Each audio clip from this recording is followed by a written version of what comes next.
Hi you guys, so my last video got cut off by Siri, so we're gonna start again. So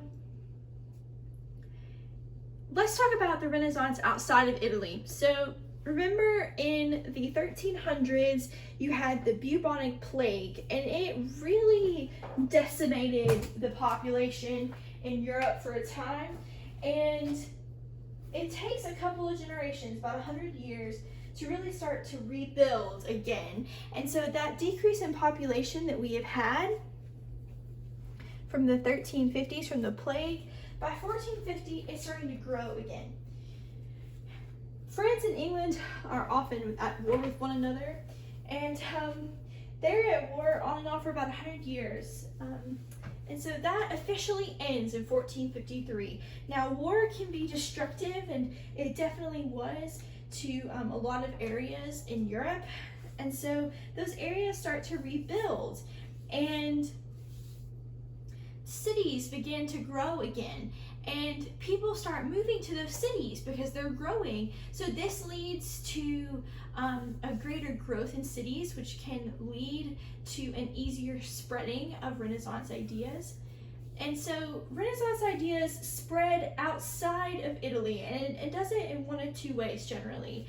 You have people who are from Italy who flee Italy, who are doing so typically because of some situation that they're trying to get out of. Oftentimes that situation is war. And then you have people who are artists from other places in Europe who come to Europe, to Italy, to study Renaissance ideas from other people, and then they take those back to their homeland. So that is two ways of how the Renaissance spreads. So some of these people, we're going to talk about them real quick. One is Albrecht Durer. Now remember that Miss Childs is going to try to pronounce these names as best as she possibly can, but I'm going to just go with the name that I can speak most easily, and that is Durer for him. So he's German, and he studied in Italy in 1454. He is most famous for his woodcuts and engravings. He had such an emphasis on realism that his works inspired Hans Holbein the Younger, right? We're just going to call him Hans the Younger. His works are famous because of his attention to detail, and they almost look like photographs. Jan van Eyck, or Eck, was from Belgium. He created techniques that painters still use today. And what he would do is he would put layer upon layer upon layer upon layer of paint, and he was able to create a variety of subtle colors in clothing and jewelry this way. And he did this with oil-based paintings, and painters still do this today. Pieter the Elder was famous for the realistic details in his paintings. He captured scenes from everyday peasant life, such as weddings and dances and harvest. Because of such rich color and details and the use of space in his paintings, they look very, very, very realistic. So let's take a look at some pieces. This is actually one of Durer's pieces. It's called Night, Death, and Devil, and I know it's not super great quality picture, so you really can't see super well what's going on, but the point that you need to understand is that he is talking about war, being very, very bad in terms of death. War is not super great, it's destructive. If you want to Google this, you definitely can do so. This is Durer again. This is a self-portrait, so this is a painting that he painted of himself in 1500. This is another one of his works. You've seen this before, you just did not realize this is what it was. This is the praying hands. This is Hans the Younger. Now this is a portrait of Henry VIII, which we talk about in our Reformation video. He was the King of England in the 1500s, and he starts the Church of England, the Anglican Church that exists in England today. He is famous for having 7 wives, bless his heart. And here is a picture of Henry, and if you look at it, this almost looks like a photograph because of how so much detail that he puts into it. This is a painting, it's called The Portrait of a Man, and we believe that this is a self-portrait of Jan van Eyck. I'm going to start calling him Jan. This was painted in 1433. This is another one of Jan's paintings. This is called the Madonna of Chancellor Roland. Now, if you look in the background behind the baby and the man and the lady, you see all of these, you see the river outside, you see all of the trees and the city in the distance. This is another example of perspective that we talked about in the previous video on the Renaissance. This is Pietro the Elder. This is called Hunters in the Snow, and this is still on display in a museum today. You can Google it and it will tell you more about that. This is really a very beautiful scene. You have such examples of perspective and the use of color. It's really a very beautiful piece. And in the classes that we talk about, that we have on campus, we talked about that this looks a very Christmas card-like, with all the snow, and it's just a very beautiful piece. I'm so sorry. This is another piece of Pietro's. This is a peasant wedding that was painted in 1567. So this kind of gives us the some insight into what a wedding would have been like, and it's so realistic. You can almost imagine yourself actually there. It's really a great painting. So we talked about humanism in the previous video. Christian humanism arises in response to humanism. The focus of Christian humanism was to reform society. Now, these humanists were unique because they promoted the education of women, as well as the practice they had of founding schools to educate both boys and girls. Erasmus was a Christian humanist. He was from Holland. He believed that Christianity should be one of the heart, not one based on ceremony and rules. He thought to improve society that all people should read the Bible. Thomas More of England is somebody who is actually friends with Erasmus, and he tries to show a better model of society, and he does this by depicting a utopia. Now, what is a utopia? Some people in my other classes told me about a zootopia, which is, a Disney movie. Completely different thing. Utopia is actually a Greek word that means no place. Like, there's no place like home, right? In English, we have come to associate the idea of a utopia as one where, like More suggested, this is a place where society is perfect, it's the ideal, there's no greed, there's no corruption, there's no war, we don't need money because there's not really a use for it. Really, utopian societies sound lovely, but they really never work out because, humans, we suck. So, there have been examples which you will study in U.S. history when you get to it, where utopian societies don't work out. During this time period, I want you to understand this. So we've been talking about writings and studying the classics and all that stuff, and all that's great. The problem is that for the majority of Europeans, they're illiterate. They do not have the ability to read or to write. And that's a problem for a lot of Europeans, because really the Renaissance doesn't affect them, because why would they need to read this stuff? Because they can't. right? So I want you to understand that the Renaissance is great and we talk about it, but it really didn't affect a ton of Europeans because they are illiterate. If a family could afford formal schooling for their children, they would do so, but they often would do it only for their sons. Sorry, ladies, no education for us quite yet.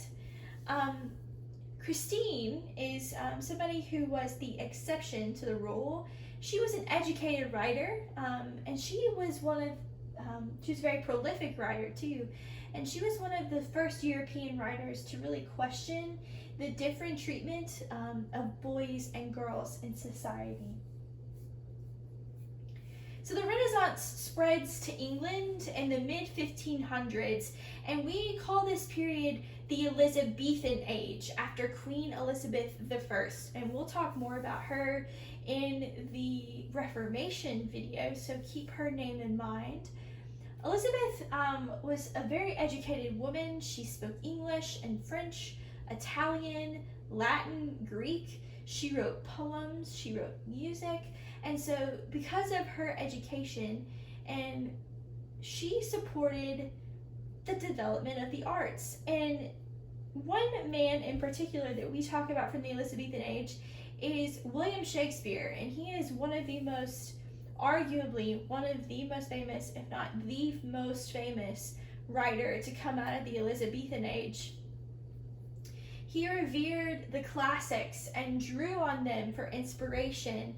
He revealed the souls of men and women through scenes of dramatic conflict. Many of his works examine human flaws.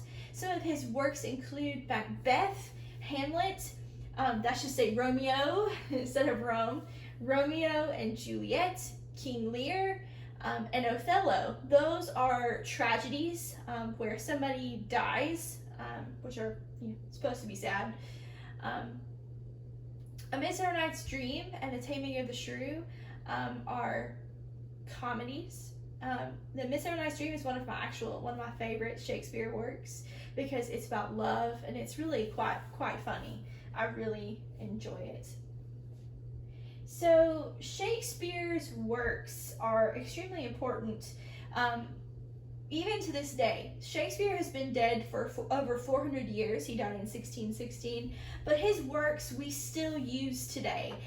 His works are produced in both period costume and in modern attire, and the themes and dialogue from his works have been adapted for many films, including those in foreign languages.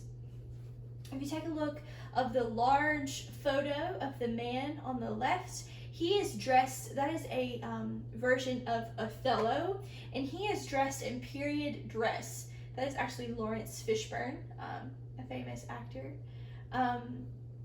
He is dressed in period dress, right? And if you take a look at the top picture on the right, that is a modern version of Romeo and Juliet.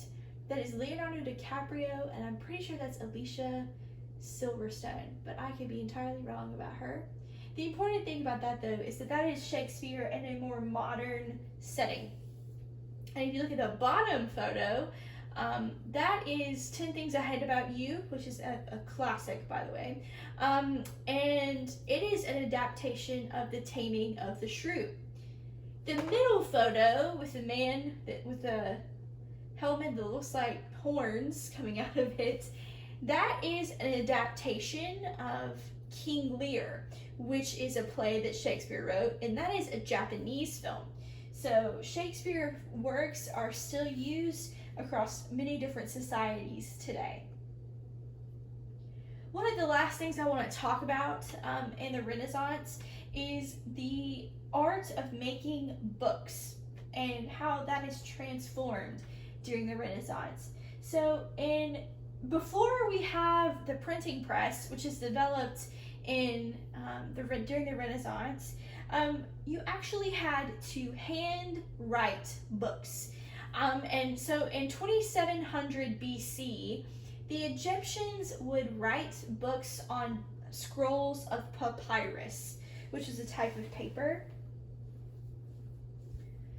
In 1000 BC, the Chinese made books by writing on strips of bamboo, and we actually use the Chinese version of block printing later on in Europe, which we'll talk about in a second. In AD 300, Romans would write on sheets of parchment, which was treated animal skin, which is a type of parchment is a type of paper. In AD 800, you have monks who are handwriting and hand illustrating books. It was really common during this time period for books to only be at monasteries, which is where monks live, because they would be the ones that would be handwriting them and hand illustrating them, and it would take them some time to get those done. So books were very hard to come by during this time period, prior to the printing press. It is during the 13th century, so this is in the 1200s, that we have the items that are from China that were block printed. They make it to Europe, and people who made books were able to begin to block print an entire page to make it a little bit easier for them to make into books. I'm so sorry.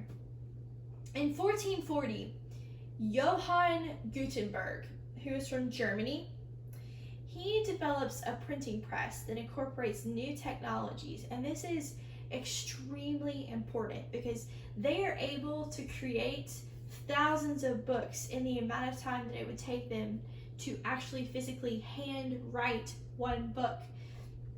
We are able to produce books faster. We're able to produce books a lot cheaper than it had been done before. And this is going to be extremely important because in 1455, Gutenberg completes, he prints a complete version of the Bible, which is called the Gutenberg Bible. And it's because of the printing press that we have the establishment of, people actually being able to read for themselves. This is something that's going to be extremely influential during the Reformation because people are going to be able to read the Bible for themselves. People are able to read books for themselves. I love to read, y'all. I read all the time when I have free time, and I would not be able to have as many books as I have. I have bookshelves of books in my room, and I would not be able to have those if we had not created the printing press.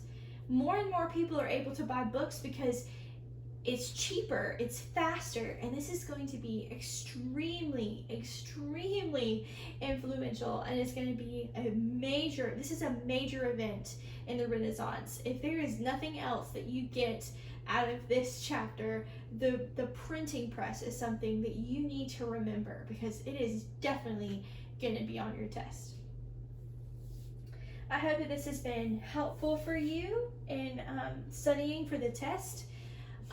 Make sure you watch the previous video on the Renaissance in Italy, and make sure you watch the next video, which is about the Reformation in Europe. So make sure you study these videos, and make sure you check out the notes in Schoology for your test.